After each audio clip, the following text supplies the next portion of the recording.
Doctor Zakir Naik नहीं हूं कि इंडिया छोड़ के भाग के मलेशिया में पनाह ले लो। जर्जीस हूं। मुझे मालूम है कि केस करोगे, तुम जेल से मत डराओ हमें। जिस शख्स ने जेल को अपनी ससुराल मान लिया हो वो क्या डरेगा। अब हमें डर नहीं लगता है, अल्लाह की कसम नहीं लगता है।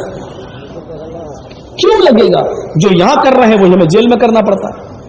जुमा पढ़ाओ, नमाज पढ़ाओ, खुतबा दो, दर्स दो, बाद में लोग मौलाना जर्जीस, वो लोग भी तो वही है जो हमें सब जानते हैं। जर्जीस, हाँ बैठो बैठो, सबक सुनाओ, पढ़ा रहे हैं, कुरान पढ़ा रहे हैं, हमको वही सब वहां करना पड़ता है।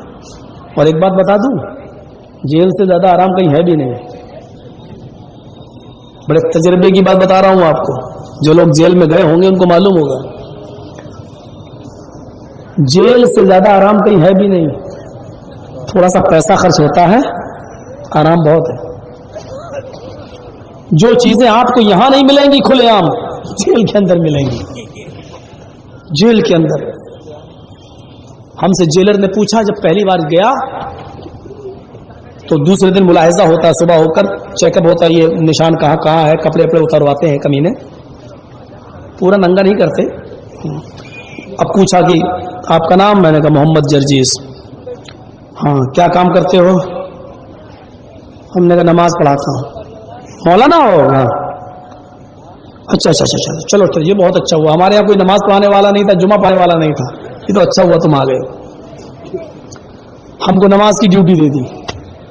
चलो पढ़ना तो था ही, पढ़ा दूंगा, अच्छी बात है। जुमे का दिन आया, जुमे का खुतबा दिया, 15-20 मिनट का खुतबा होता है, 1 घंटा दिया। रोको, कौन रोकोगे?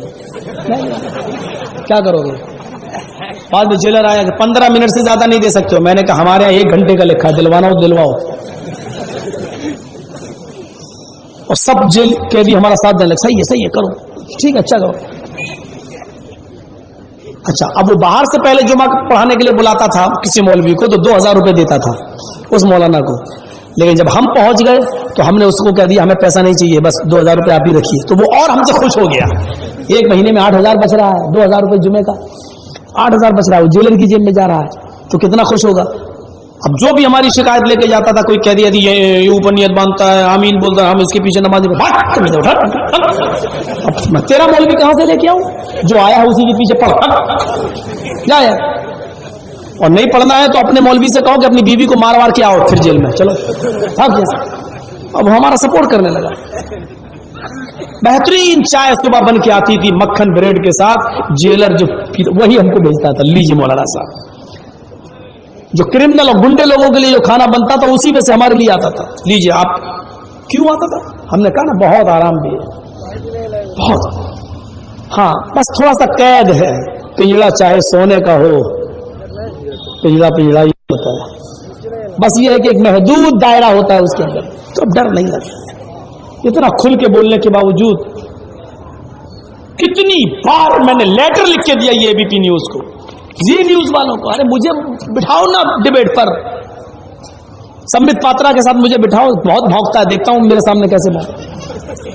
एक बार बिठाओ तो जैसी राम राम राम राम करेगा, राम के मंदिर हम वैसे ही बोलेंगे। भाई रामचंद्र जी तो खुद ही नमाज पढ़ते थे, कृष्ण कृष्ण बहुत बकते हो बहुत, हम कुरान की बात ही नहीं करेंगे, हम कृष्ण जी की बात करें, करो। वो कहेगा कृष्ण जी, हम करें मानो, चलो वो नमाज पढ़ते हो, पढ़ो तुम। हम कहेंगे हाँ पढ़ते थे, योगी जीव सतत महात्मा नम्र हस्ति था एकाकी चित्तात मंदिरा शिव परिग्रह, ये मत। अब मंत्र याद होगा तुझे, तेरे बाप को भी याद नहीं। चल तर्जुमा कर इसका, चल। कृष्ण जी नमाज पढ़ते थे, हिरण की खाल पर नमाज पढ़ते थे, 5 टाइम पढ़ते थे, सूरह फातिहा पढ़ते थे, सब हम बोलेंगे। देखो कैसे भागता है। हम कहेंगे नहीं अल्हम्दुलिल्लाह रब्बिल आलमीन, हम तो कहेंगे पढ़ते दादनी मीले महिदेवस्य सवितु परिष्टुति बसुर दयामाना नय सुपथरा आसमान, यही तो है। अग्नि मीले प्रारंभ करता हूं ईश्वर के नाम से, हम पढ़ते हैं बिस्मिल्लाहिर रहमानिर रहीम, शुरू करता हूं अल्लाह के नाम से। कृष्ण जी पढ़ते थे महिदेवस्य सवितु परिष्टुति, महान है हमारा देवता जिसके लिए सारी तारीफ है। हम पढ़ते हैं अल्हम्दुलिल्लाह रब्बिल आलमीन, सारी तारीफ अल्लाह के लिए। पढ़ो चलो, हमको नहीं बुलाते, क्यों? जानते हैं माहौल खराब हो जाएगा।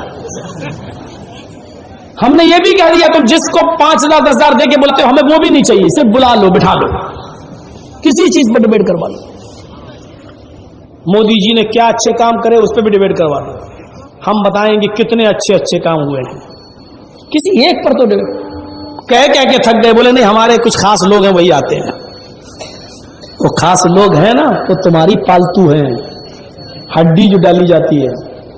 देख रहे हो ना बाबरी मस्जिद का 5 एकड़ जमीन इनको दे दो अयोध्या में। अभी जमीन दी नहीं है गवर्नमेंट ने, योगी के पास अभी हड्डी फेंकी नहीं है, कुत्ते पहले पहुंच गए लेने के लिए। उन कुत्तों की फोटो आए थे फेसबुक पे, देखा आपने? ऊंची ऊंची टोपी लगा के कुतुब मीनार जैसी पहुंच गए, 5 एकड़ जमीन हमें दे दो, स्कूल बनाएंगे। हड्डी डाली नहीं है, कुत्ते पहले पहुंच गए। मेरे ऊपर ऑब्जेक्शन किया, केस करने की कोशिश की इन्होंने, हमें कुत्ता कहा, हमने कहा हमने नाम ही नहीं लिया, हमने नाम ही नहीं लिया। एक बार कोर्ट में हमारे ऊपर यही मुकदमा चल गया। इन्होंने कहा कि मैंने एक बार कह दिया था कि सबसे बड़ा झूठा प्रधानमंत्री ये है। बीजेपी वालों ने केस कर दिया कि इसने हमारे मोदी को झूठा कहा है, इसने हमारे मोदी को झूठा कहा है। कल घरे में खड़ा होना पड़ा। जज ने कहा तुम्हारी कैसेट है, वीडियो है, तुम बोले हो, तुमने ये जुमला बोला है? मैंने कहा जज साहब मैंने बोला है। मैंने कहा सबसे बड़ा झूठा प्रधानमंत्री आज तक कोई पैदा ही नहीं हुआ जितना बड़ा ये हुआ है, मैंने बोला है। तो कहा कि तब तो आपको सजा मिलनी चाहिए।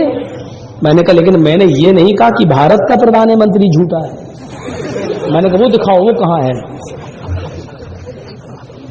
मेरे वकील ने भी कहा कि इन्होंने भारत का नाम नहीं लिया है।